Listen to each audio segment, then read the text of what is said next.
Horns up and welcome to a brand new episode of Headbanger's Kitchen Keto 101.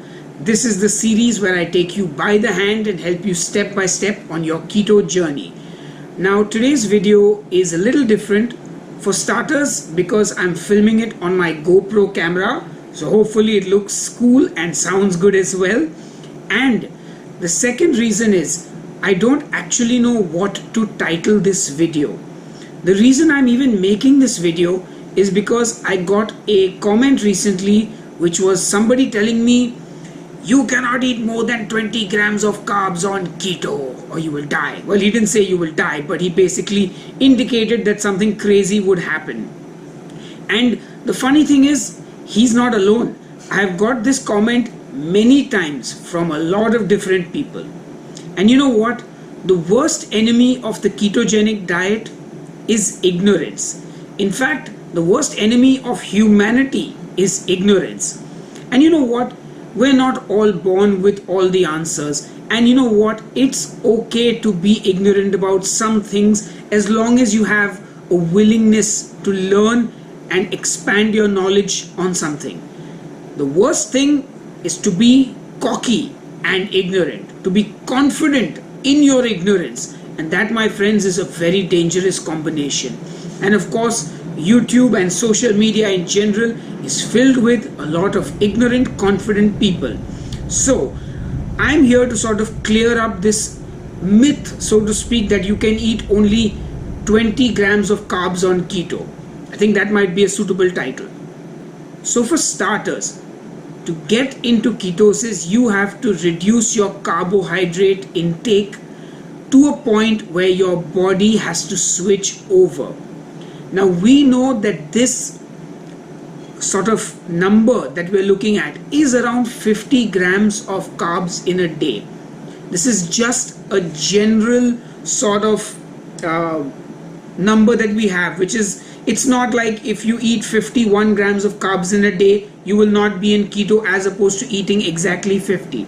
But we know that the ballpark figure is around 50 grams. When you reduce your carbohydrate intake to around 50 grams of carbs in a day, you are in and around the mark where ketosis can start to happen.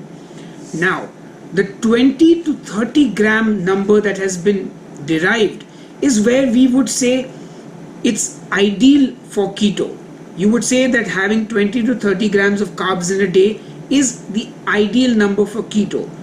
And of course, below 20 grams of carbs also works well for keto.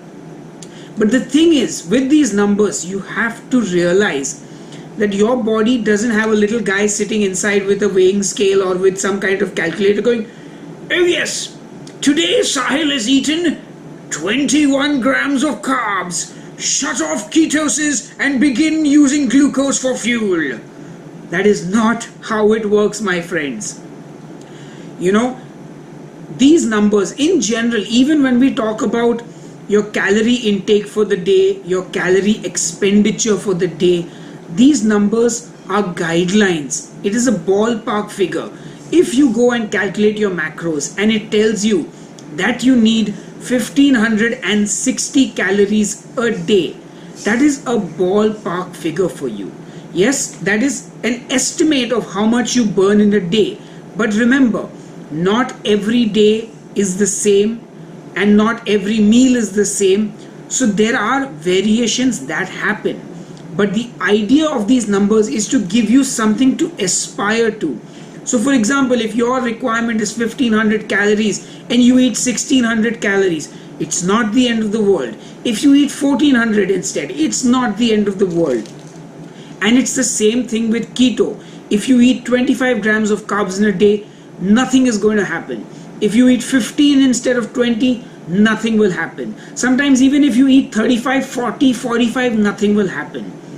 But the key is you have a number to aspire to. If you go ballistic, if instead of say 20 to 30 grams, you eat 150 grams of carbs in a day, yes, that is going to affect you. So you need to keep this in mind, and you need to not stress yourself out if you go above or below your numbers slightly. It's the same thing with protein. So many people constantly ask me, Sahil, what do I do if I eat a little bit over my protein goal? It's no big deal. 10-20 grams over your protein goal, 10-20 grams below it will not be the end of the world. So it's very important to not stress yourself out about these things. Look at the bigger picture. These numbers in my books are there to help you maintain this discipline.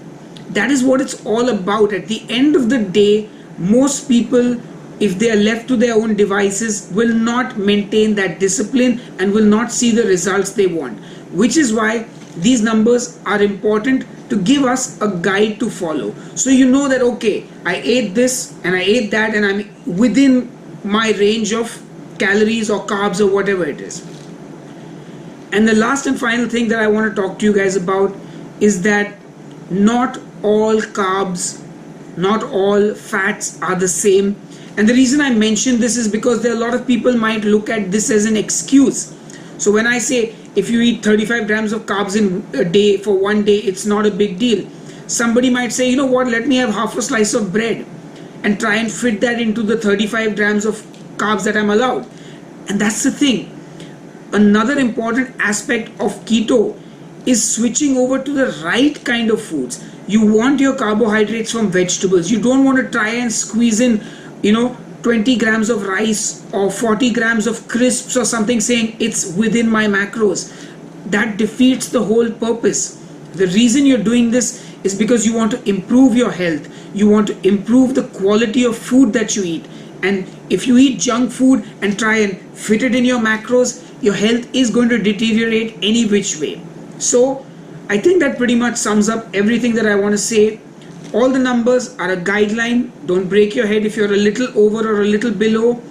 Not all carbs are equal. Try and stick to good, nutritious, real food to get the best results with what you're doing. Anyway, that's enough jibber jabber from me. Thank you for watching, and I will see you on the next episode of Headbanger's Kitchen. Cheers and keep ketoing. Okay, so I wanted to add a little more information to this video. For starters, these comments that I was referring to, a lot of them come on my videos where I use tomatoes and onions, and a lot of people don't bother checking the nutritional information of my recipe. They see some amount of tomato or onion or vegetables being used and they don't bother to read the website like post. So under every video in the description box, I link you to the written recipe with macros, and I make sure that I put the information there correctly and properly so that you can sort of learn to fit these dishes into your daily eating plans. Sometimes a dish, for example, my pav bhaji dish, if you look at the entire plate, which is 4 servings, it's nearly 50 grams of carbs, but you're not supposed to eat that entire dish in one go. You probably wouldn't even be kicked out of ketosis if you did, but you're just not supposed to. You're supposed to eat one serving, which was 8 grams of carbs, net carbs. And this is what I think people fail to do. They fail to see through all the information before commenting or before knowing whether something is keto or not. So I wanted to sort of let you guys know about that. And also a little earlier in the video, I was talking about your health. I know a lot of you are doing keto for weight loss as well, rather than just your general well-being. So in that respect as well, it's very important to be disciplined, because weight loss is something that takes a lot of effort and a lot of sort of dedication to get through it. So I think that covers everything extra I wanted to add to this video, and you know what, I will see you soon. Cheers.